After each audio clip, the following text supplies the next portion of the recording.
insyaallah ada jalannya, insyaallah, insyaallah, insyaallah ada jalannya. Assalamualaikum warahmatullahi wabarakatuh. A'udzubillahi samil alim minasyaitonir rajim. Bismillahirrahmanirrahim. Alhamdulillahi rabbil alamin. Nahmaduhu wa nasta'inuhu wa nastaghfiruh. Wa na'udzu bika min shururi anfusina wa min sayyiati a'malina. Faman mudilla faman hadiyalah. Alladzi arsala rasulahu bil huda wa dinil haqq liyudhhirahu 'ala din kulli walau karihal kafirun. Asyhadu an la ilaha illallah wa asyhadu anna sayyidana Muhammadan abduhu wa rasuluh. Wa nusalli wa nusallim sayyidina habibina wa syafi'ina wa qudwatina wa ala alihi wa sahbihi atkharil ajma'in. Subhanaka la ilma lana illa ma 'allamtana innaka antal alimul hakim.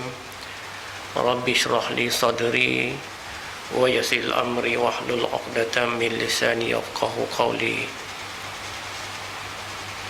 Raditu billahi rabba wa bil islami dina wa bi Muhammadin nabi wa rasulah. Rabbi yassir wa la tu'asir wa atmil lana nurana bil khair innaka ala kulli syai'in qadir. Allahumma faqihna fid din wa tawil bil ilmi, amma ba'd. Tuan-tuan dan puan-puan yang dirahmati Allah sekalian, kita memanjatkan syukur kita pada Allah Ta'ala di atas limpah kurnia pada kita semua, taufik, hidayah dan inayahnya, dapat kita menyambung ilmu pengetahuan daripada yang disampaikan daripada Nabi Muhammad SAW pada para sahabat, para tabi'in, pada ulama salaf, orang-orang yang dulu pada kita ini. Semoga dengan ilmu sampai itu dapat kita beramal, dapat kita juga syafaat ilmu tadi dan menyelamatkan kita di padang mahsyar dan bertemu Allah SWT dalam keadaan kita diberikan keampunan. 2 minggu lalu saya telah pun masuk dalam perkara berkaitan dengan hukum-hukum syar'i dalam hukum syarak dalam Islam. Haram, wajib, makruh, harus, sunat dan sebagainya. InsyaAllah malam ni kita akan memulakan kepada bahagian tajuk taharah, iaitu bahagian bersuci. Salah satu daripada hukum fiqah yang awal yang menentukan sah batalnya kita punya amal ibadah. Saya dah terangkan amal soleh kita ni ada 2. Satu panggil amal solehat, satu lagi amal hasanat. Amal solehat ni ialah amal yang menambahkan pahala dan boleh menghapuskan dosa. Tapi amal hasanat dia menambah pahala tapi tidak boleh menghapuskan dosa. Amal solehat ini syarat jadi amal soleh itu dia ada perkara yang sah dan batal. Itu amal soleh. Kalau kita sembahyang, ada tak perkara yang mengesahkan, membatalkan? Ada, makna dia amal soleh. Kita baca Quran, ada tak perkara yang boleh membatalkan kita punya bacaan Quran? Ada, maknanya amal soleh. Kalau kita tutup aurat, masalah aurat, ada tak perkara yang membatalkan aurat kita atau mengesahkan aurat kita? Ada, maka itu amal soleh. Kita berudu, ada tak sah batal? Ada. Kita bayar zakat, haji, umrah, apa perkara yang ada sah batal, itu dikira sebagai amal soleh, amal solehat.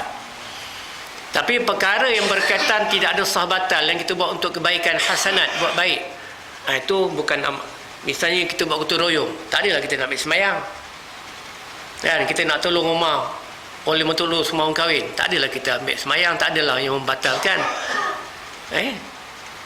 Jadi perkara-perkara kita bayar hutang orang, tolong orang bayar hutang, tak adalah kita nak ambil sembahyang dulu. Jadi itu merupakan perkara yang dipanggil sebagai hasanat, perkara baik. Kita buang duri, buang batu tengah jalan, meringankan beban orang dalam perjalanan, maka itu merupakan amal hasanat yang tidak memerlukan kepada sah dan batal. Cuma batal dia pasal dia ikhlas tak ikhlas je lah. Baik. Bab tahara. Bab tahara ni bab yang paling penting. Ada orang kata lah kita bincang bab tahara dah biasa. Tapi kadang kita terlupa. Ada perkara-perkara yang halus di sebalik perkara yang kita belajar secara umum. Wa in kuntum junban fatahharu, jika kalau kamu dah berjun adalah kamu bersihkan diri kamu. Mana wajib. Kalau perkara wajib hadas besar itu memerlukan pembersihan, bermakna perkara berkaitan dengan hadas kecil juga perlukan kepada pembersihan. Maknanya kalau kita nak solat, kita nak tawaf, kita nak melakukan amal ibadah, dia perlu ada pensucian. Dia taharah ni salah satu daripadanya yang kita sebut sebagai bersuci. Bila sebut bab taharah ni, kita kena jelas tentang penggunaan air. Kita mesti tahu bahawa salah satu daripada perkara yang menyebabkan kita perlu bersuci ialah adanya air. Ganti air itu tayamum tu kemudian kita bincang. Air ni penting untuk kita memahami air mana yang boleh kita gunakan untuk kita bersuci. Air mana yang boleh ada, air mana yang tak boleh. Sebab tu dalam bab bersuci ini para ulama telah mengklasifikasikan bab air ini kepada beberapa bahagian. Yang pertama ialah tentang air mutlak. Penggunaan air mutlak. Apa yang dimaksudkan dengan air mutlak? Kita bayangkan air mutlak ni apa? Air minum, air hujan. Itu jenis airnya. Air mutlak ni lah air yang suci lagi menyucikan yang lain. Suci maknanya apa? Boleh digunakan untuk minum, boleh digunakan untuk membersihkan pakaian, boleh digunakan untuk berwuduk. Itu maknanya suci. Lagi mencucikan, makna boleh digunakan untuk sama, boleh digunakan untuk istinja, boleh digunakan untuk perkara-perkara yang berkaitan dengan kehidupan seharian. Itu maknanya menyuci. Suci lagi menyucikan. Ada juga air yang suci tapi dia tidak menyucikan. Ada air yang tidak suci dan tidak menyucikan. Jadi kita kena faham penggunaan air mutlak itu. Baik, sekarang mudah zaman kita moden. Apa kita nak fikir susah-susah? Air mutlak tu air pipe. Air pipe datang daripada sumber sungai Tasik. Kalau dekat Arab, laut. Mutlak. Tapi punca mutlak tu kita kena tahulah. Antaranya air laut. Air mutlak ni ialah air yang dia mengalir kedudukan dia. Ataupun air yang bersih daripada awal asalnya. Misalnya air laut, air sungai, air tasik, air hujan, air telaga, air pigi, dan juga air embun. Ada orang pertikaikan ambil sembahyang pakai spray, tak boleh kata. Saya kata kenapa tak boleh? Sebab air itu tidak mengalir. Dia tak faham mana mutlak. Air embun macam mana? Dia mengalir tak mengalir? Tak mengalir. Tapi kenapa dia mutlak? Sebab dia daripada sumber yang asal. Jadi kalau air yang spray itu datang dari air pipe, dia datang dari sumber yang asal. Asalnya ialah daripada laut ataupun daripada sungai ataupun daripada tasik. Dan dia tidak ada unsur-unsur mutanajis di situ. Yang kita nak pastikan kalau kita guna air spray itu, maknanya air itu dia mestilah berada pada sekitar wajah kita, muka kita, pada tangan kita, kaki kita. Air itu mesti ada di situ. Dia tak boleh ambil kain lap. Tu air itu tak ada di situ. Tapi kalau kita letakkan air di situ, bermakna air itu adalah air mutlak yang boleh digunakan untuk kita berwuduk. Jadi kepahaman orang. Kalau dia tak nak, kalau saya tak yakin, itu tak yakin hal kau lah. Tapi ni segi hukum. Engkau jangan memandai-mandai. Sebab engkau tak suka, maka engkau pun menghukumkan pada orang. Tak boleh. Macam ada juga sahabat-sahabat kita tentang buat semayang apa?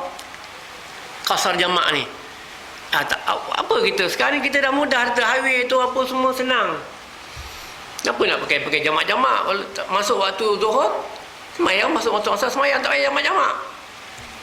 Itu kata hati kau. Tapi Allah Ta'ala berikan rukhsah, memberikan kelonggaran, kemudahan kepada dia. Tahu hamba dia, hamba ni letih, penat, cuba kita bergerak berjalan. Walaupun kita bawa kereta sendiri, tak bawa kereta lembu. Dulu kita lembu jalan kaki, naik basikal, kita kan naik bas kan, kita rasa macam selesa. Cuba tonton balik daripada KL ke Melaka cukup, balik rasa letih. Tunggulah isyak ni sekarang, dah sampai rumah isyak tak semai isyak, tunggulah pukul 12 sekarang. Terlalap terus. Sebab tu Allah Ta'ala beri rukhsah, dia mudahkan kita supaya kita dapat mengambil kelonggaran itu, menjadikan kita orang yang beramal ibadah. Tak nak orang keliru. Baik. Mutlak, air yang suci lagi menyucikan yang lain, iaitu air yang tidak bercampur dengan benda-benda lain. Tak bercampur. Kalau dia bercampur pun, itu dipanggil air mutaghayyir. Itu kan kita bincang. Tapi mutlak ni, kalau dia bercampur pun, tetapi dia dalam isi padu yang sangat banyak, macam air laut. Air laut walaupun bercampur dengan garam, walaupun bercampur dengan macam-macam benda masuk dalam tu, kadang-kadang najis indah water pun masuk situ, tetapi dia punya kapasiti dia banyak, dia tu melebihi, melampaui daripada apa yang masuk dalam itu, dan dia kekal, dia jernih. Dia keruh tu pasal berlaku ombak daripada bawah lumbu-lumbu tu naik ke atas, bukan pasal najis tu jadi dia jadi cuma kadang perasaan kita lah, pai mengkuang tu masuk dekat Sungai Tuang tu jadi hitam sikit. Janganlah kau pergi kat situ, pergilah tempat lain, luas laut tu, nak ambil semayang dekat tepi tu. Tak kenalah. Jadi was-was. Bila was-was, mana al-yakin, al-syak la yudhaku bil-yakin. Syak tidak menyebabkan berlaku yang yakin, maka tak boleh ambil semayang kat situ, sebab kita syak dulu. Dia mesti al-yakin la yudhalu bisyak, yakin tidak akan merungkaikan syak. Mana pergi tempat yang yakin lah, tempat air mutlak tu, laut seluruh luasnya, sungai gitu juga. Tempat air semayang lalu seketul tarik, tak mana ujung tu diberak kan, lalu mutlak juga, sebab air tu mengalir. Kau sewa lah benda Allah tu, janganlah kau kat situ juga kau ambil semayang. Jadi nampak datang syak. Bila datang syak, maknanya kita tidak boleh gunakan walaupun air itu mutlak. Tapi dari sudut sah batal, dia sah lah, cuma perasaan kita itu dia panggil dari taharah, suci, bukan saja pada fizikalnya, tetapi juga pada hati dan perasaan kita kena suci. Okey.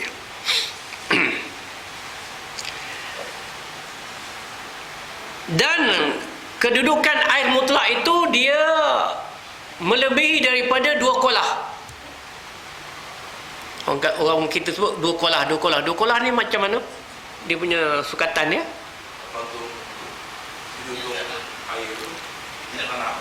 Minyak tanah. Mana ada minyak tanah lagi sekarang? Kalau kita pakai, ya dulu saya kita belajar dulu kecil-kecil memang betul. Orang dulu sebut 9 tin minyak tanah. Di sebelah 8 3 suku, tapi kita ambil 9 tin minyak tanah, sebab dulu ada tin minyak tanah. Kalau ada tin minyak tanah, nampak fiqah tu berubah, nampak? Tu nama fiqah. Yang kita cakap ni ibadat. Ibadat fiqah tak sama. Ibadat ni cara kita mengendalikan amal soleh, tapi fiqah kepahaman kita kepada ibadat. Kita faham 9 tim minyak tanah. Dulu ada tim minyak tanah, kan tak ada minyak tanah. Apa yang kekal, yang mudah kita nak ingat? Ikut isi padu dia lah. Berapa kaki? 3 kali 3 kali 3.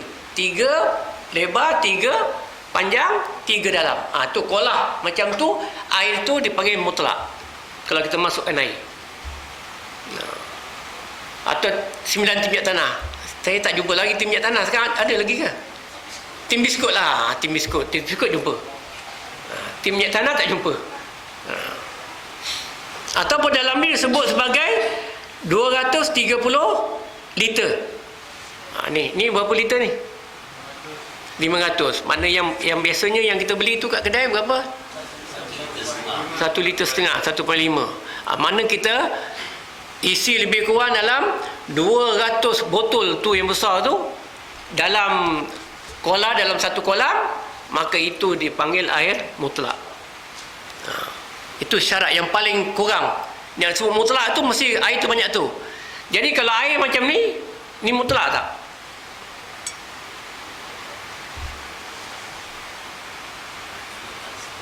Kalau tak mutlak macam mana nak minum ni? Ni aku nak minum ni. Mutlak lah. Dia suci tak? Suci. Dan dia menyucikan lain. Tapi kenapa tadi sebut mesti 230? Itu kalau kita nak gunakan dia atau dia bercampur dengan benda-benda yang lain. Kalau dia tak bercampur sikit pun dia tetap mutlak. Tapi kalau dia dah bercampur dengan benda lain, syarat dia mesti 230 liter air. Ataupun 9 tim minyak tanah, ataupun isi padunya 3 kali 3 kali 3. Kita ambil yang paling apa tu, melebih daripada minimum lah. Maknanya kalau kolah tu penuh lah. Bila masuk tai cicak, mutlak atau tidak mutlak? Kena tengok kedudukan. Air tadi banyak kan, kemudian berubah tak rupa dia. Itu semua ambil kira. Itu mutlak tak mutlak. Kalau dia berubah, dia tak dimutlak lagi. Tengok-tengok tai cicak banyak, tai cicak banyak, tapi air tak berubah. Kita ambil tai itu, kita pun buang. Mutlak. Boleh kita minum, boleh kita ambil air semayang. Mungkin ambil semayang sanggup, tapi nak minum mungkin tak sanggup. Itulah beza. Tapi dia tak mutlak. Tapi kalau kita tengok ada tai cicak banyak, kemudian menyebabkan air itu jadi berubah. Bila berubah saja, bermakna dia bukannya mutlak. Dia jadi mutan najis. Bila mutan najis, kedudukannya tak sama dengan mutaghayyir. Bukan dia berubah dengan sebab benda suci, dia berubah dengan sebab benda najis. Maka dia tak boleh diminum, walaupun dia lebih daripada 2 kolah. Itu kedudukan mutlak. Tapi yang ini dia mutlak asal, sebab kita ambil daripada air yang asal dan tidak ada apa-apa masalah. Bismillah. Sedap sikit. Kalau dia ada air kelapa lagi sedap. Air kelapa tu air apa? Mutlak. Air kelapa.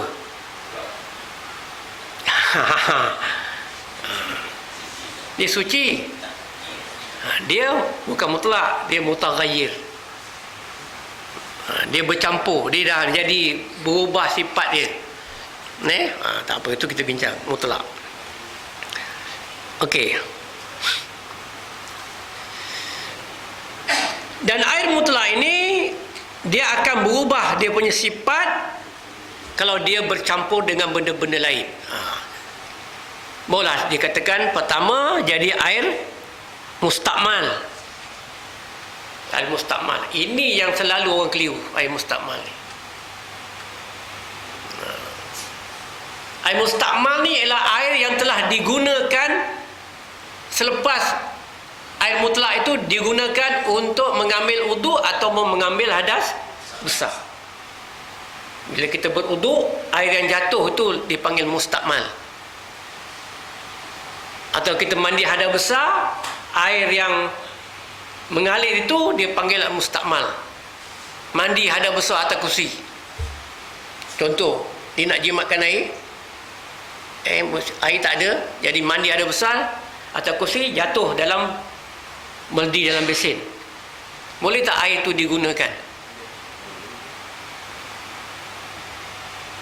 Mandi hadas besar, habis subuh kau gosok, air tu masuk dalam apa? Mak pergi besen tu besar, atuk kursi, mandi. Lepas tu air tu jatuh bawah tu, itu air mustakmal. Macam mana kedudukan air tu mustakmal tu? Kita ambil uduk. Ambil uduk, jatuh air dalam beldi, macam mana kedudukan air mustakmal tu? Boleh tak digunakan untuk mengambil uduk balik? Boleh tak digunakan untuk minum? Boleh tak digunakan untuk menyucikan pakaian? Kan nampak senang. Bila datang masalah, kita pun dah pula dia bercakap, dia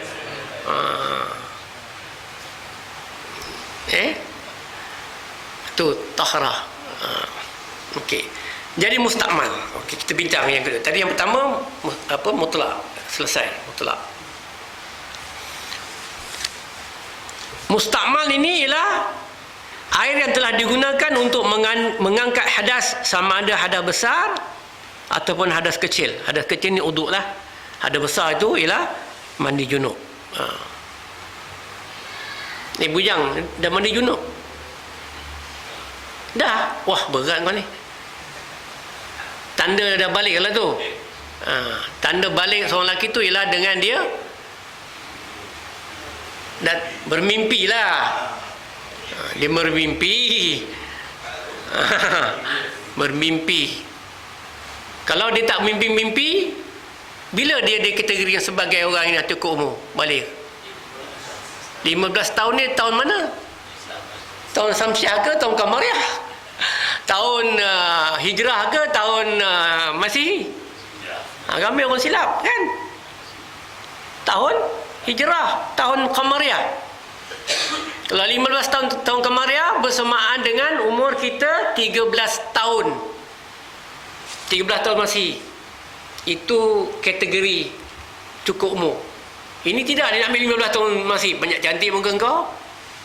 Saya tu belum boleh semayang lagi. Saya belum balik. Saya belum 15 tahun. 13 tahun. 13 tahun Masihi itu sama dengan 15 tahun Kamariah.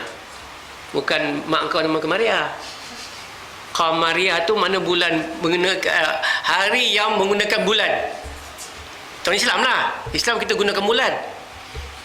Kalau apa tu Masih ini gunakan matahari. Cina pun gunakan bulan. Tombol Cina digunakan bulan. Tinggal lagi tahun baru dia tu dia kategorikan dengan bintang-bintang.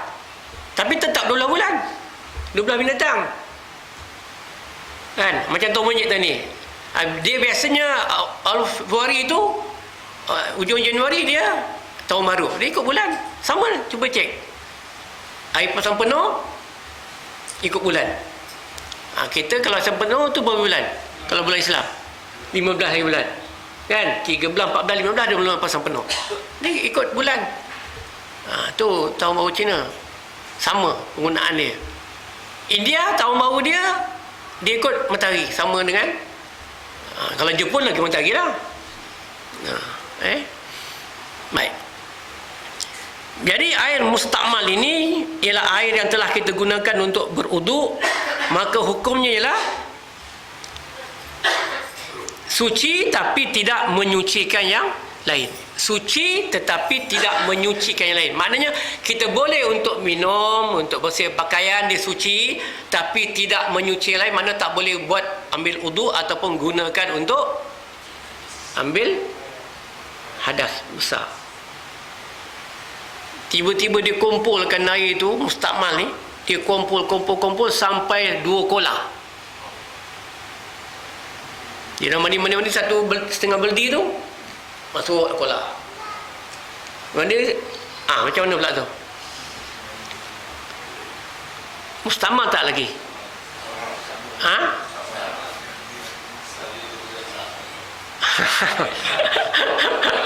Ini kata orang masalah lah, bukannya benda tu realiti pun tak berlaku.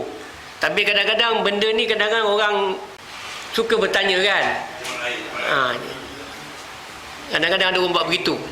Dia nak jimatkan air. Ingat tahun 93 dulu kita tak ada air Melaka. Macam-macam orang kaedah simpan air kan. Jadi kalau macam tu macam mana? Boleh tak? Balik kepada hukum asal. Al-aslu bara'atu zimah. Air mutlak macam mana? Dua kolah. Tidak ada berubah wajahnya kan? Dia daripada sumber yang asal. Jadi sumber asal tadi sah tak? Sah kan? Dia lebih tak dua kolah? Ada berubah tak? Tak ada maknanya mutlak balik. Nah, tu hukum. Dia ada kaedah fiqah, dia panggil al-aslu bara'atu zimmah. Yang asal melepaskan tanggungjawab. Nah, macam orang puasa. Orang puasa itu ambil hukum al-aslu bara'atu zimmah.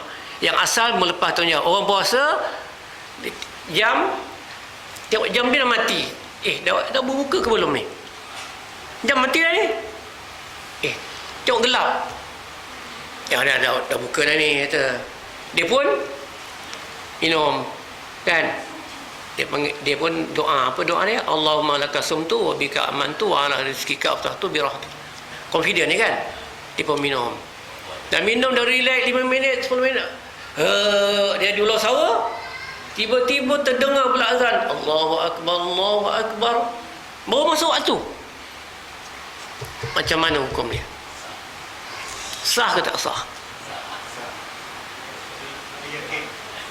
Dia yakin kalau macam tu saya bangun sembahyang zuhur, saya pun yakin, saya pun bedal. Dia gelap. Hujan, tengok hujan. Yakinlah ni masuk waktu baru pukul 1.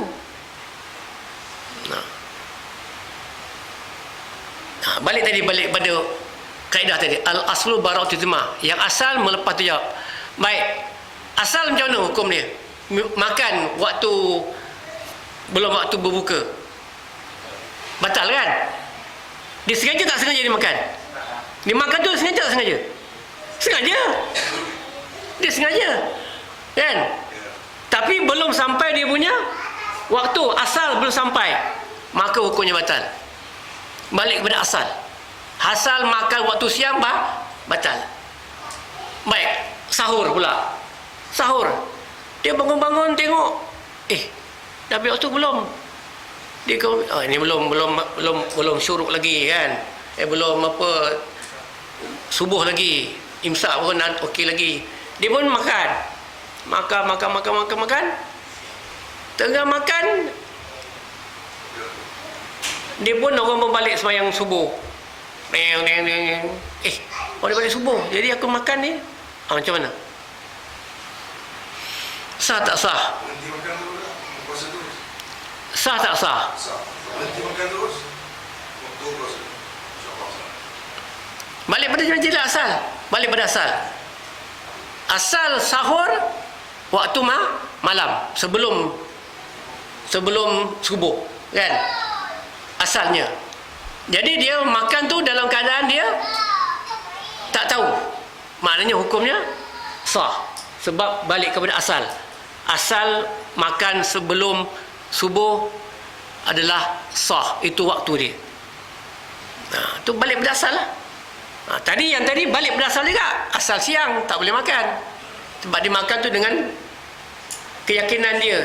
Walaupun keadaan dia tak tahu. Tapi dia makan dengan sengaja. Yang tadi walaupun dia makan dengan sengaja, kembali kepada hukum asal. Sama juga dengan orang yang nak puasa ataupun sembahyang di Antartika, di Arktik. Macam mana tu? Macam mana dia nak, sedangkan di Arktik tu 6 bulan siang, 6 bulan malam. Habis nak puasa 6 bulan. Sampai tu, ya Allah, dia tak tahu hukum. Lepek-lepek 6 bulan. Nak tunggu matahari. Habis kau orang Norway? Norway tengah malam ada apa? Matahari kan? Norway, negara yang mataharinya pada waktu malam. Habis macam mana tu? Jangan main-main. Dia semua dia kaedah dia kata balik kepada asal. Yang dia tadi asal pusingan siang malam tu berapa jam? Tu balik pada asal. Kalau dia kebetulan orang Malaysia, dia ikut waktu Malaysia. Kalau tidak, dia balik kepada waktu Makkah. Dia macam tu asalnya. Kalau 6 jam, kalau 8 jam, 8 jam. Kalau 10 jam, 10 jam puasa. Lepas tu buka. Begitu juga waktu zuhur, waktu asar, ikut waktu yang asal dia, tempat asal dia, ataupun asal waktu yang ditentukan waktu dia solat. Itu dipanggil al-aslu bara'atu zimmah, yang asal melepaskan tanggungjawab. Baik. Jadi balik pada ahli mustakmal tadi. Ahli mustakmal ini dia boleh jadi mutlak dengan syarat dia dikumpulkan dua kolah dan tidak berubah dia punya, tapi waktu dia mandi itu dia ada luka, kan? Dia ada luka darah, jadi berubah tak air itu? Berubah, walaupun dikumpul jadi berubah, kemudian bau hanyir, bau darah. Dia dengan sebab berubah wajah, rasanya dan bau dia, ada bau, bau darah, okey, dia tak boleh lah, tak cukup menjadikan dia mutlak. Baik. Jadi air mustakmal, selagi mana dia tidak jatuh ke lantai, selagi itu kalau dia kat sini jatuh mungkin ya, boleh diselamatkan dengan tangan kita, maka tetap jadi mutlak. Maka kita boleh gunakan untuk wudu. Kata kita ambil air semayang, kan, jatuh sini, air tu jatuh sini, kita ambil, boleh. Itu mustakmal, maknanya air itu sampai jatuh ke lantai. Jatuh ke lantai itu mustakmal. Selagi dia tidak jatuh ke lantai, dia ada pada muka kita, kepada tangan kita, kalau kita mandi hadas, selagi mana ada daripada anggota kita, kita boleh gunakan untuk mandi junub tadi. Sebab tu Rasulullah dia mandi junub dengan satu botol air daripada kulit kambing. Satu botol ya. Orang apa kata, lebih kurang dalam ni lah 50 liter ni. Mandi hadas. Boleh buat? Mandi hadas. Banyak ni. Maknanya penggunaan air mutlak tu dibuat dengan betul. Selagi mana air tu tidak jatuh ke bumi, ke lantai, maka dia tetap jadi mutlak. Sebab tu Rasulullah guna air sikit je mandi. Mana dia gunakan, selagi air tu nak jatuh, dia boleh ambil basuh, bersih-bersih, sampai ke apa, ke bahagian-bahagian yang semua. Tu dipanggil mutlak. Kalau dah jatuh ke lantai, itu mustakmal. Mustakmal, kita tak boleh gunakan air tu. Kita ambil air tu, kita sayang air tu, kita ambil yang takung tadi, kita ambil, kita gunakan untuk beruduk, tak boleh. Itu mustakmal. Selagi mana air itu ada pada anggota badan kita, kalau kita mandi junub, semua anggota badan selagi ada air, selagi itu dia boleh gunakan untuk mandi junub ada besar. Sebab tu bermulanya kita mandi tu, kita curah daripada mana? Kepala. Sebab apa kepala? Tempat dia akan jatuh ke bawah, kan? Kalau kita start daripada kaki, terus ke bawah. Jadi kita tak boleh angkat air tu naik ke atas. Tapi kalau daripada sini, selagi mana dia tak ke bawah, kita boleh apa? Gunakan. Satu lagi, kepala kita ni, rambut boleh menakung air. Apatah lagi kalau dia botak tengah-tengah. Takung air kat tengah-tengah tu, dia tasik, kan? Lepas tu dia boleh lah. Tu kelebihan orang botak tengah. Kelebihan dia lah. Tu. Jadi jangan kita jadikan masalah mandi hadas ni nak tunggu air pipe, air hujan, air apa semua sampai nak ni. Tapi kalau kita duduk tepi laut lagi mudah. Terjunnya. Dulu waktu air tak ada, saya mengajar kat Seri Tanjung tahun 93. Jadi nak balik rumah jauh, semayang dekat pantai Masjid Hilal tu, Pantai Rombang. Semuanya nak mengadak air. Air dah dengar sikit, cicit. Semua nak mengadak ambil semayang. Kata, apa pasal kat sana? Saya pergi laut. Jadi ada pakcik-pakcik tu kenal saya. Ustaz, buat apa ke laut? Nak ambil semayang. Mana boleh dia? Ya elah kan aku ni ustaz. Geramnya aku weh. Ustaz mana boleh dia tu? Asal tak boleh? Air laut dia tu. Nampak dia tak faham tentang mutlak tadi. Mungkin kita pun nak cakap orang tu ni bengong kan, marah kan. Macam apa, cucu Rasulullah lah kan. Dia tengok seorang apa sahabat Nabi ambil semayang tak betul. Tak betul tu orang tu ambil semayang. Jadi nak tegur macam mana? Kalau tegur pakcik ambil semayang tak betul. Engkau siapa dia makan garam? Engkau ke aku? Kan? Kata, pakcik kata, kami ni nak ambil air semayang. Cuba pakcik tengok air semayang saya betul ke air semayang dia betul? Hasan ke betul, Husain ke betul? Dan dia tahu ni cucu Rasulullah. Maka dia pun ambil. Sebenarnya dia nak tunjukkan kepada orang tua ni cara ambil uduk dengan betul. Jadi cara ambil uduk Husain pun betul, Hasan pun betul. Dia belajar daripada datuk dia, belajar daripada bapak dia, betul. Jadi dia kata, wahai cucu dia, sebenarnya aku yang tak betul, kau yang betul. Itu cara nak menegur orang tua.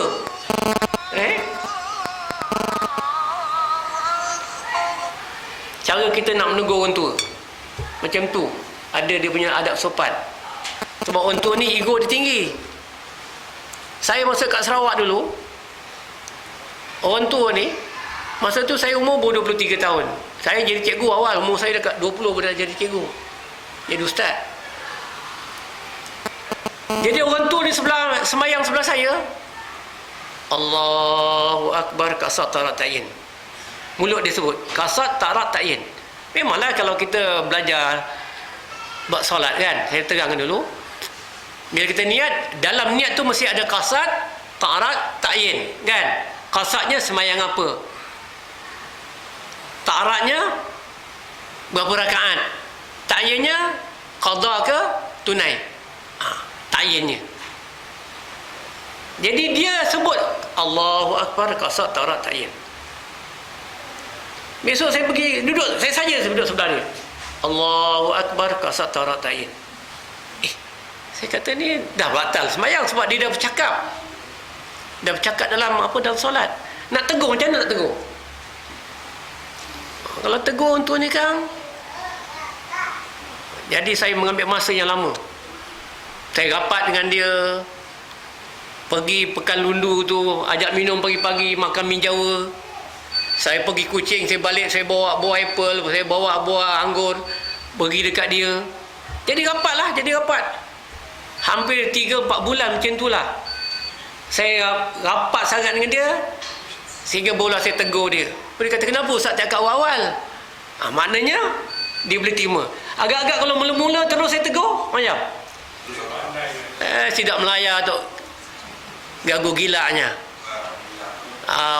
Kan? Habislah kau nanti.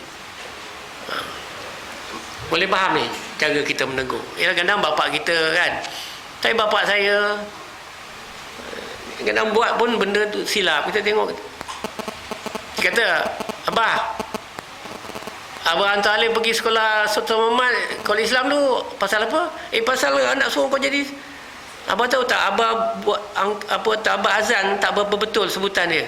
Ya ke dia kata? Cuba kau sebut yang betul. Cuba kita balik, Abah azan tak betul.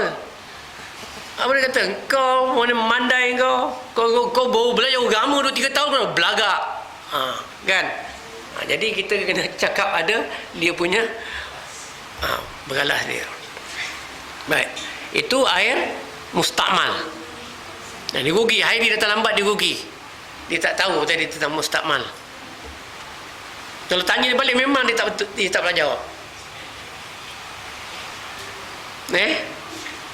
Datanglah awal sikit.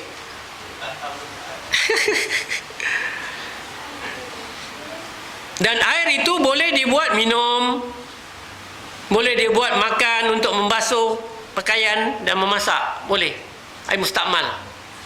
Dan ambil semayang tadi, air itu ataupun air ada besar tadi, kalau engkau nak gunakan, nak masak, nak camping, nak masak pun boleh, nak buat mandi pun boleh.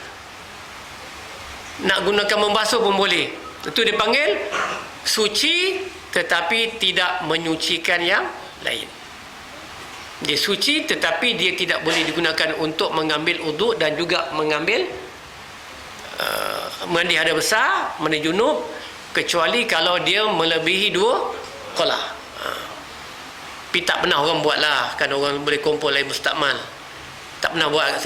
Siapa buat tu memang dia hebat lah nak jimatkan air. Biasanya orang jimat air ni nak gunakan air tu untuk apa? You pokok bunga. Basuh kereta. Basuh kereta dengan air mandi junub. Boleh buat? Kau cakap mak kau, mak kalau mak mandi junub mengabah nanti air tu beri kat orang, biar orang basuh kereta. Apa dia cakap ni? Nanti apa cakap engkau? Kepala otak engkau dia. Kan? Makna kita tak beradab lah, kan? Walaupun dari segi hukumnya boleh, tapi benda tu tak perlu untuk dia apa? Diwar-warkan. Kerana kita ni belagak, kita pandai kan? Kita nak cuba implementasikan kita punya kepandaian, tapi tak kena dia punya cara dia. Baik. Yang ketiga dia panggil air musyammas. Air musyammas ni ataupun air makruh. Air musyammas. Air musyammas ni asal perkataan Syam, yang terdedah di matahari. Ataupun air makruh sebab dia dipanaskan. Air mutlak yang dipanaskan macam air mendidih lah. Ataupun air yang terdedah dengan kepanasan. Kita letak dalam ton drum. Orang dulu nak buat kerja kahwin, simpan air dalam ton drum kan. Air hujan tu baru masuk, simpan. Lepas tu panas.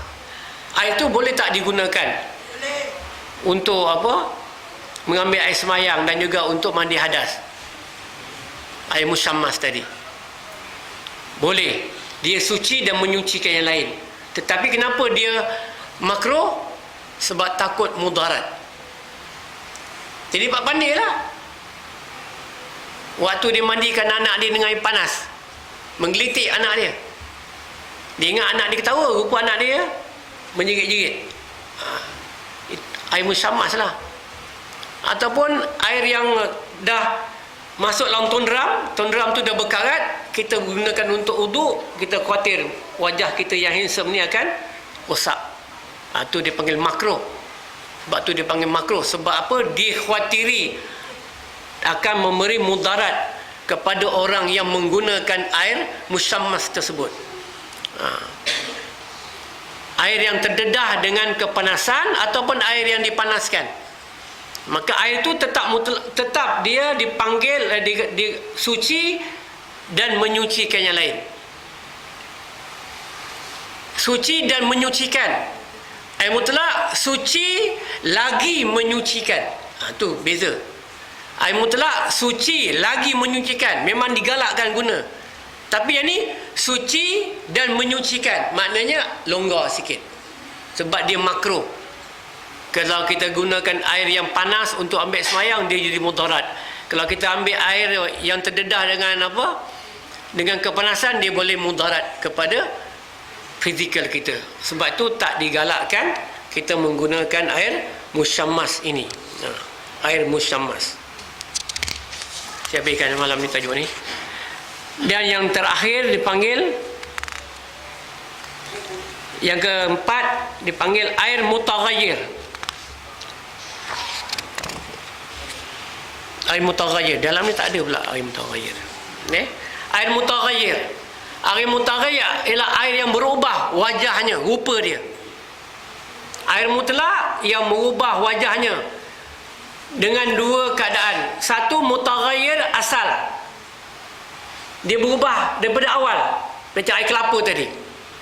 Air kelapa tu mutaghayyir. Apa lagi air mutaghayyir? Air tebu, jus apple, jus limau, jus oren. Teh kopi dia mutaghayyir yang bukan yang asal. Dia yang berubah dengan sebab dia berubah. Air yang mutlak tu kita panaskan, kemudian kita campur kopi. Nampak tu? yang disebabkan mutaghayyir yang asal, air kelapa, air tebu, air jus, air buah-buahan, apa-apa jenis air yang dia berubah daripada awal, dah berubah, maka air ni ialah air yang suci dan tidak menyucikan yang lain kecuali dalam keadaan daruriyah, dalam keadaan darurat. Kita tak ada air lagi dah, yang ada kita ni tokai air tebu, yang ada air tebu lah, dah tak ada air lagi, air ni pun tak ada apa semua, air tebu ada, nak ambil air semayang, ambil lah. Tapi kalau air itu berubah dengan sebab kita yang ubah dia, air kopi, air teh, air Milo, Neslo, apa lagi campur, Nescafe campur Milo, Neslo, macam-macam lah, teko, teh campur kopi kan, kopi campur teh, macam-macam campur. Yang itu, air itu suci dan tidak menyucikan lain, tak boleh.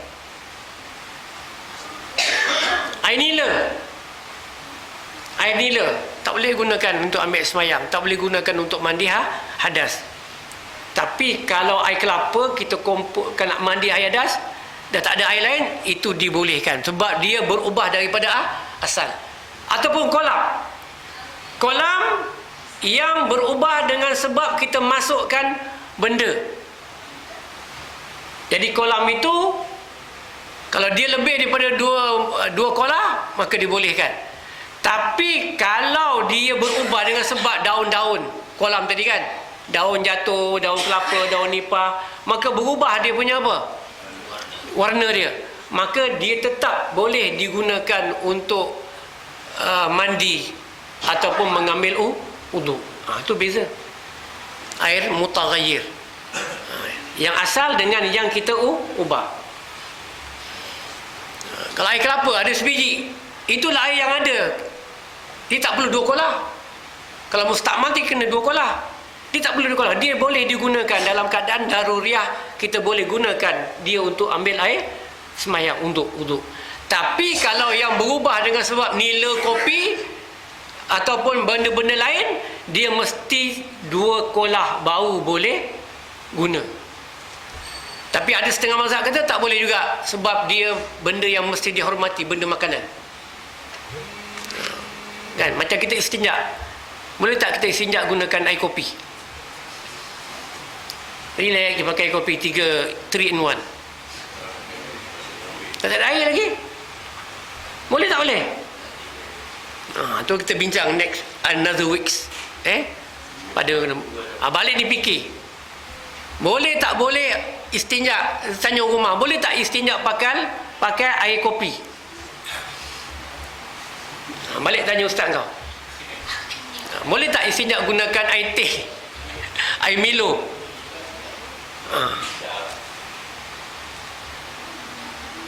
Boleh istinja tak gunakan batu? Batu macam mana boleh? Ada batu tak boleh?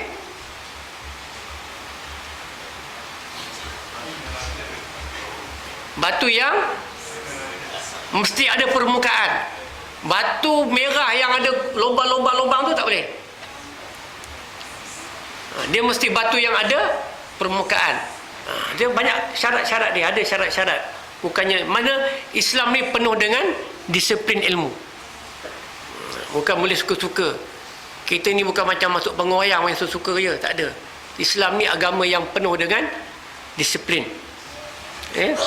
Ada tata cara dia. Sebab itu Islam, al-Islam yu'la wala yu'la alaihi. Islam tu tinggi, tidak ada yang lebih tinggi daripada Islam.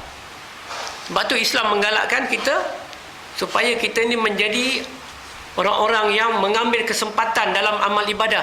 Sebab umur kita ni singkat. Umur kita singkat. Umat Muhammad umur singkat.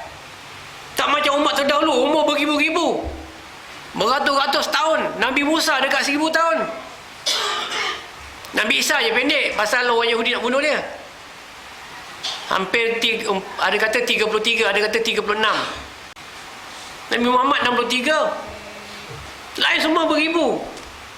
Tetapi Allah Ta'ala berikan kelebihan kepada umat Muhammad. Janji Allah pada Muhammad ketika Isra Mi'raj kan, aku berikan kemuliaan pada umat kau. Ibadah pada umat kau ni aku beri, aku ganda-ganda kan. Sebab tu kita kena ambil kesempatan dalam kita beramal ibadah.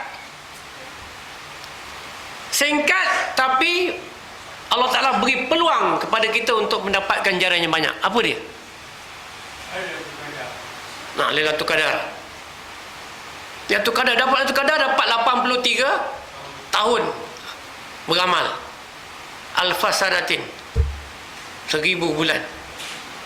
Nampak? Lagi apa lagi? Ha? Sembahyang sunat subuh. Apa dia punya ni yang menyebabkan berganda? Main Jumaat, kita sembahyang berjemaah dapat ganda sampai 27 kali ganda. Allah Ta'ala berikan. Umur kita singkat, tapi Allah Ta'ala berikan kemuliaan kalau kita dapat sembahyang berjemaah 27 kali ganda. Nak dapat Lailatul Qadar tu al-maklum lah. Kita pun tak nak cakap dengan orang yang kita dapat Lailatul Qadar. Kau tahu tak aku dapat Lailatul Qadar? Alah sudahlah, muka kau Lailatul Qadar. Orang tak percaya punya. Jadi kita diam. Kita cari benda-benda yang mudah kita dapat. Apa lagi selain daripada solat berjemaah yang Allah Ta'ala berikan? Waktu singkat tapi Allah Ta'ala gandakan. Puasa 6. Puasa 6 sama dengan setahun. Engkau puasa 6 hari tapi nilainya setahun. Banyak pahala. Engkau pergi sembahyang dekat Masjidil Haram Mekah, Masjidil Haram Madinah, dapat 100,000 kali kan ganda. Madinah 50,000. Pergi sana sembahyang lah, jangan pergi je. Sembahyang dalam masjid. Waktu saya pergi haji dulu tahun 2008, ada orang kita satu hotel dengan saya, tak nak pergi sembahyang haram. Dia nak sembahyang dekat bilik, dekat tempat, dekat panas nak pergi sana. Sebab apa? Perangai dekat sini pun sama. Nampak? Tuan-tuan, perangai tuan-tuan dekat sini, pergi dekat sana sama. Kecuali kalau kita betulkan niat kita, memang sama. Kalau sini pemalas, sana pun pemalas juga. Cak lelas, pemalas, tak buat. Kalau kat sini kaki makan, dekat sana pun kaki makan. Pergi makan je. Saya pergi makan roti canai je dekat Safwa tu. Jom pergi semayang. Tak apalah, aku nak pergi makan lah. Makan. Kita pergi kat Mekah nak beramal ibadah, nak makan ni la ilaha illallah. Nah, Allah Ta'ala beri peluang. Nampak? Mungkin payahlah, kita tak ada duit, kita ni orang susah, nak pergi Mekah Madinah ni perlukan dana yang banyak kan. Okey, apa lagi peluang? Itu dia pahala dia sikit. Ni buat singkat tapi banyak. Baca Qul Huwallahu Ahad 3 kali, menyamai dengan baca Quran. Sama, semua satu Quran 30 juzuk. Baca Quran, baca Qul Huwallahu Ahad 3 kali je. Tapi pun malas nak buat juga. Sayyidina Ali mengamalkan baca Qul Huwallahu Ahad ni selepas tiap-tiap sembahyang sunat. Alhamdulillah, saya setakat ni pun saya beramal begitu. Lepas sembahyang sunat je, paling kurang saya akan baca 10 kali. Tiap-tiap waktu, tiap-tiap kali sembahyang sunat. Kalau sembahyang sunat subuh, sembahyang sunat subuh. Kalau maghrib ada qabliyah ba'diyah, dua-dua. Kalau isyak begitu juga. Sebab apa? Itulah peluang kita dapat membaca Quran. Apa lagi? Kita baca Quran. Orang yang membaca Quran dalam keadaan beruduk dalam solat. Dalam solat mesti ada uduk kan? Orang yang membaca Quran dalam keadaan dia bersolat, Nabi kata, maka dia akan, setiap huruf yang dia baca akan diberikan ganjaran 50 kali ganda. Satu huruf, Nabi kata, aku bukan kata alif lam mim satu huruf, tapi alif satu huruf, lam satu huruf, mim satu huruf. Dalam keadaan kita solat, Nabi kita kadang-kadang kita solat, kita baca ayat inna ataina je. Berapa huruf? Kadang-kadang ialah kita tak hafal, kita ni tak dapat nak hafal ayat yang panjang-panjang tu kita dapat. Tapi macam mana juga kita nak dapat pahala berganda-ganda ni? Ulang-ulanglah ayat tu. Apa yang masalah? Kalau kita sembahyang zuhur sendiri kat rumah, sembahyang asar sendiri kat rumah, ataupun kita jadi imam tengok orang, kita baca pembelahan Qul ya kafirun 3 kali, Qul huwallahu ahad 7 kali. Dekat rumah kita baca Qul huwallahu ahad sampai 20 kali, 1 kali, apa salah? Kenapa tak gunakan? Dekat rumah ulang-ulang bacalah. Kita nak hafal ayat panjang-panjang tak terhafal. Tapi kita tahu ayat pendek-pendek. Kan wadduha. Kita tahu, kita baca Qul huwallahu ahad, kita tahu. Bacalah panjang-panjang. Banyak kali. Semua sendirilah, kan? Baik semayang fardu ke, semayang sunat ke, dekat rumah tahajud ke, istihara ke, apa ke, taubat ke, hajat ke, bacalah panjang-panjang. Itu sunnah Nabi. Nabi buat, Nabi tahajud, dia semayang baca ayat itu berulang-ulang banyak kali. Kalau keluar tu banyak kali dia baca. Kalau Nabi buat gitu, kenapa kita tak boleh buat? Kita ada action nak baca ayat banyak-banyak, Al-Waqi'ah lah, Alif Lam Mim Tanzilul Kitab, semua ayat. Tapi kita terlupa. Kita boleh ambil kesempatan membaca Quran dalam sembahyang dengan kita mengulang-ulangi ayat-ayat walaupun dia pendek. Itu dalam sembahyang. Kalau kamu membaca Quran ketika kamu beruduk luar sembahyang, maka digandakan sehingga 25 kali ganda satu huruf. Sambil duduk-duduk kan kat beranda, kat mana, kat rumah, sambil orang rumah kita goreng-goreng ikan tu, dia pun apa? Baca Qul huwallahu ahad, Allahu samad, 25 kali ganda satu huruf. Ini sambil goreng, bapak kau pergi mana ni, tak nampak batin bapak kau. Hoi bapak kau ni, habislah. Pahala tak dapat, apa tak dapat, masak pun tak sedap. Yang laki pula tidur je kan. Jadi bini pun mengamuk. Abang bukan tidur, abang berzikir, betul tak? Sampai aku tidur tu baca Qul huwallahu ahad, Allahu samad. Wah, baguslah. Sambil duduk. Boleh tak kita buat begitu? Mudah, benda waktu singkat, tapi Allah Ta'ala berikan kemuliaan kita banyak. Itu waktu kita ada sembahyang. Kalau kita tak ada sembahyang, baca Quran, tetap dapat pahala 1 huruf 5 kali. 1 huruf 5. Tak ada sembahyang. Kita tak ada sembahyang. Sambil kita kerja dekat, jadi kerani, jadi cikgu, ke jadi askar ke apa, tak ada sembahyang. Sambil jalan tu, subhanallah, ataupun kita baca Quran. Satu ini tak ada. Satu, dua. Mana dapat pahala? Lagu pula lagu Cik Limah, lenggang-lenggang lah, apalah. Jadi esok kalau saya genre tentera, saya ubah. Waktu engkau berlari tu, engkau baca Quran. Aku suruh aku dapat pahala, engkau pun dapat pahala. Tapi kita lalu cek molek je. Jadi kita, Allah Ta'ala dah beri ruang kita. Waktu yang singkat tapi amalan tu dapat berganda-ganda. Banyak Apa lagi yang kita buat sikit tapi dapat berganda? Silaturahim. Jaga silaturahim. Bila kita berturahim, Allah Ta'ala buka pintu rezeki. Berganda-ganda. Banyak. Saya bukan saya cerita hal saya lah, senang. Waktu saya sakit ni, kawan banyak daripada kawan dulu. Dia sakit, datang kawan-kawan dulu masa mengaji dekat universiti, masa mengaji dekat Kolej Islam dulu, dekat Sekolah Sultan Muhammad dulu. Datang kawan-kawan ni, kawan-kawan jemaah kita datang. Sebab silaturahim tu, nak beli obat ni banyak. Saya jaga jari, manja benar jari ni. Daripada nak kena semelih tu, saya tahan.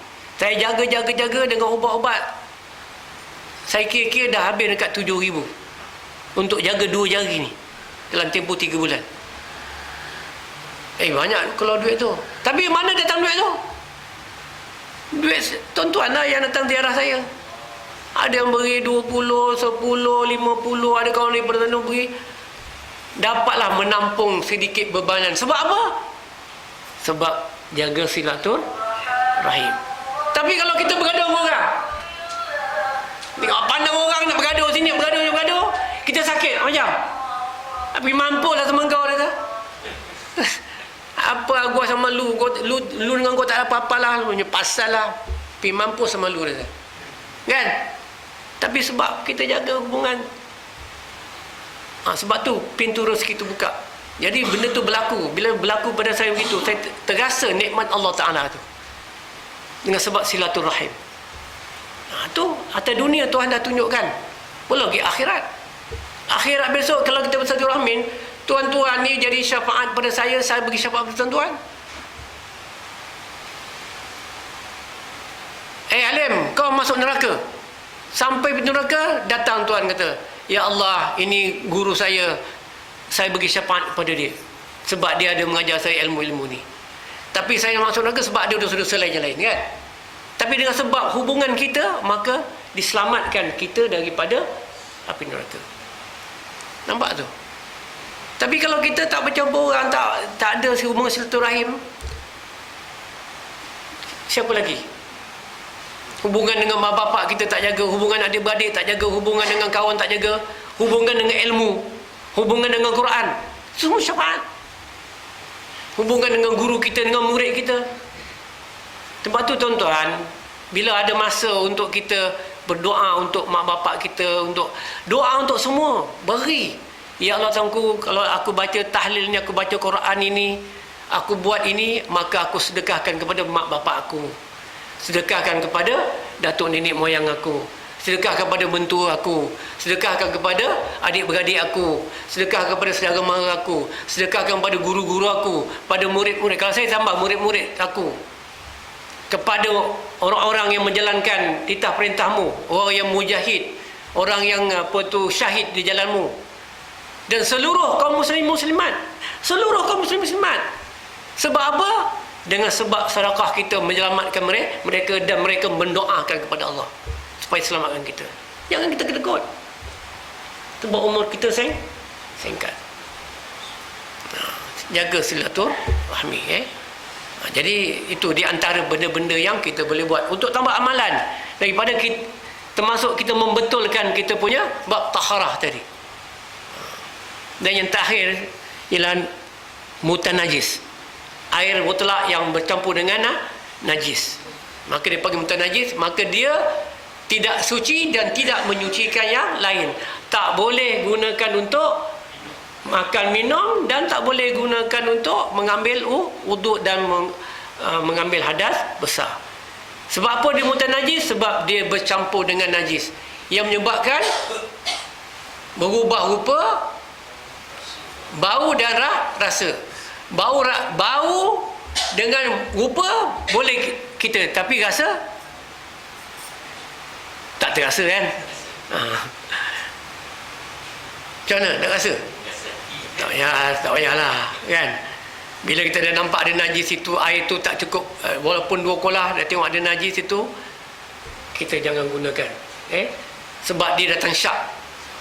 Tadi saya sebut syak menyebabkan menggugurkan yang yakin. Al-syak yuzalu biyakin. Syak menggugurkan yang yakin. Mutanajis. Mudah saja. Okey. Saya ingat setakat tu. Semua dah terpandang-pandang bila ustaz nak berhenti ni. Yalah. Allahu Akbar. Nak tanya Ustaz? Satu boleh. Saya satu, cikgu nak tanya lah. Kalau cikgu nak tanya, cikgu tanya lah. Satu, dua. Ustaz, kita tadi Ustaz dengan amalan kita tadi, kita sedekahkan pada apa yang tinggal pada kita Ustaz? Ada yang tinggal? Macam mana? Kalau amalan kita tadi, kita sedekahkan pada sebulan yang Ustaz sebutkan tadi, apa yang tinggal pada kita? Kan pahala tu berganda-ganda. Pahala tu berganda-ganda. Itu kerja malaikat lah mengagih-agihkannya. Itu bukan kerja kita. Jangan kita fikir. Kita niatkan apa, baca Quran, amal ibadah kita kepada mak bapak kita. Untuk kita ada. Macam kita apa, sedekah makanan kepada orang yang berbuka puasa, pahalanya sama seperti orang yang berpuasa. Adakah kita punya amalan puasa tu diberi kat orang semua? Tidak. Kita tetap dapat pahala. Dan orang tu dapat pahala daripada apa yang dia amalkan. Yang dia amalkan dia dapat. Dan nilai yang dia buat itu, kalau katalah nilai dia berpuasa itu 1000 pahala, maka nilai itu dia beri pada kita. Bukan pahala dia tu beri pada kita. Nilai pahala sama. Kita beri orang makan waktu berbuka puasa, maka orang yang makan apa yang kita beri dapat pahala seperti mana dia berpuasa pada itu. Maknanya bukannya pahala orang tu beri kat kita. Nilai pahala dia yang dia beramal hari tu dapat sama dekat pada kita. Kalau dia beramal tu dapat 1000, kita pun dapat 1000, pahala dia kekal. Kalau kita baca Quran tadi, kita niat untuk mak bapak kita, untuk saudara mara kita. Kalau kata kita baca Quran itu pahalanya 100,000, maka nilai 100,000 dapatlah kepada orang yang kita niatkan. Tapi pahala kita baca tu tetap kekal. Dia tak dapat, dia tidak hilang begitu. Maknanya bukannya amal soleh yang kita buat menyebabkan semuanya beri dekat orang, tidak. Itu dipanggil jariah, mengalir. Cikgu. Tadi Ustaz salam dulu punya. Dulu saya kan. Dia tanya. Kalau cikgu air mani tu kata dia air mani. Oh, air mani, air duit Kalau air tak najis itu boleh air sembahyang. Salam dulu. Air mani bukan air mutlak. Dia tidak dikategorikan sebagai air yang boleh termasuk dalam kategori air mutlak. Dia air lain. Dia air yang digunakan untuk persenyawaan. Air yang ketika itu, air mani, air mazi, air kencing. Ini 3 air. Air kencing tak termasuk dalam perkiraan air tu. Dia tidak panggil air mutanajis. Air kencing tidak masuk mutanajis. Sebab dia bukan daripada air mutlak. Yang macam najis. Air kencing memang air najis.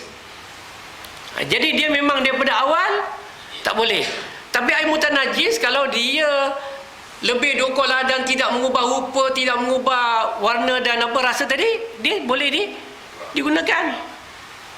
Tapi air kencing dia tidak masuk dalam kategori itu. Dia memang air najis daripada awal. Jadi memang walaupun 10 kolah kita simpan air kencing, tetap dia najis. Dia tak boleh digunakan untuk minum. Kecuali nak minum air kencing unta. Air mazi. Air mazi ni air najis juga. Air yang keluar kerana nafsu. Datang lalu amoy ke pakai selok. Oh yeah. Tiba-tiba terkeluar sejenis air. Itu air mazi. Air mazi ni tidak perlu kita mandi wajib. Dia air nafsu. Tapi dia kena basuh juga. Air mani ialah air yang suci. Kalau dia tak suci, macam mana pula kita jadi ni? Takkan kita ni jadi pada air najis.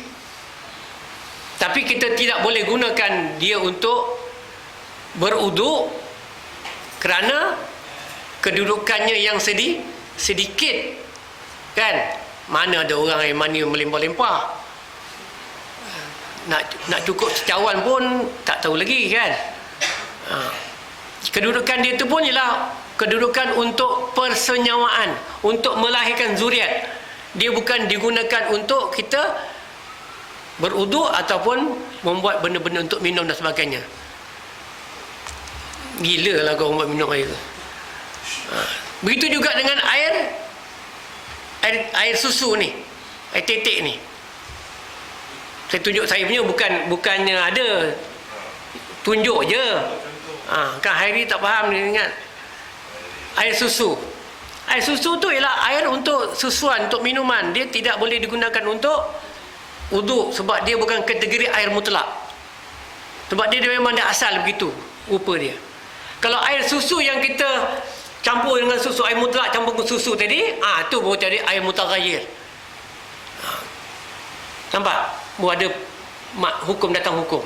Tapi air susu memang digunakan untuk minum.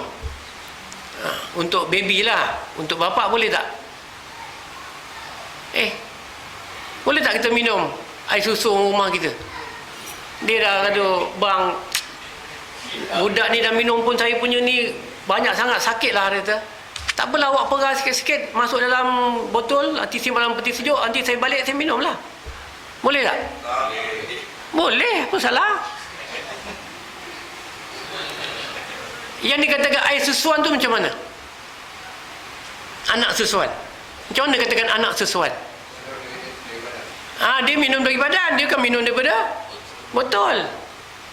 Dia minum dari badan, ada pendapat Imam Syafi'i sampai dia kenyang. Dia letak ni sampai meleleh dia punya apa ni? Susu tu meleleh, lepas tu budak tu pun tu kenyang. Ataupun sampai budak tu terlena. Dia bisa punya terlena, tidur. Tu tanda dia kenyang.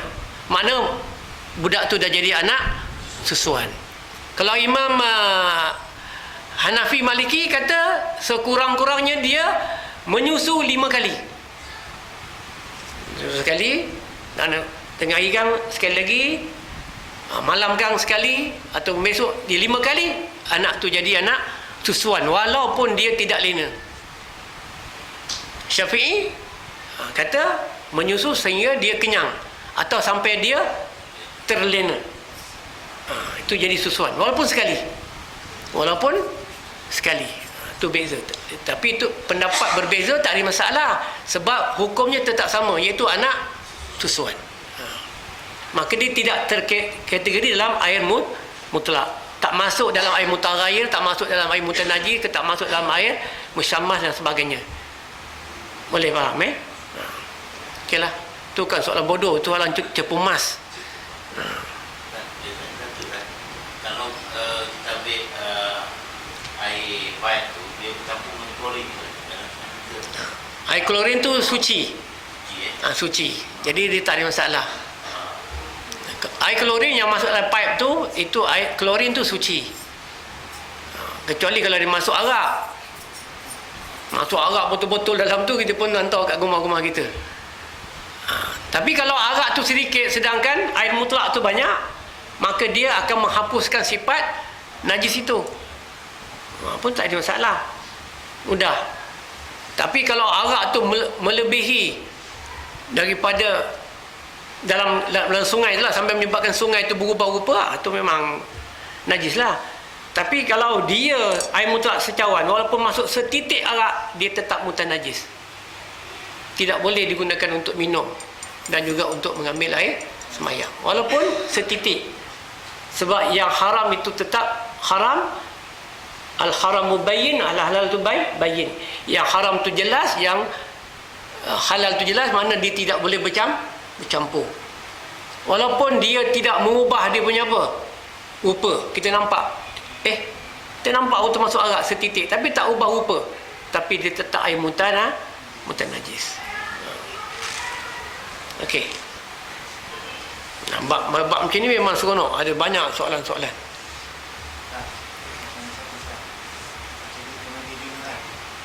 Masa kita mandi junub, berdi air mutlak. Kita mandi air daripada kita tu cik masuk dalam air pagi. Jadi air mutlak tu mustakmal. Tadi saya kata air mustakmal dia akan jatuh ke lantai. Kalau kita mandi, dia jatuh dalam baldi kita. Mustakmal ke ataupun masih kategori air mutlak?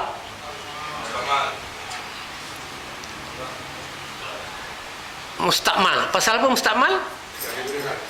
Satu dah digunakan. Yang kedua, baldi itu merupakan lantai, tempat jatuhnya air. Baldi itu tempat jatuh air.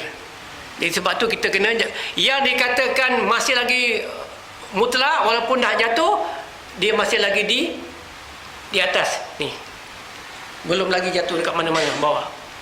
Tapi kalau kita dah mandi, jatuh kecil dekat mana-mana tempat yang boleh bertakungnya air itu dipanggil mustakmal. Tapi selagi mana dia boleh diselamatkan di kawasan anggota badan, itu tetap mutlak.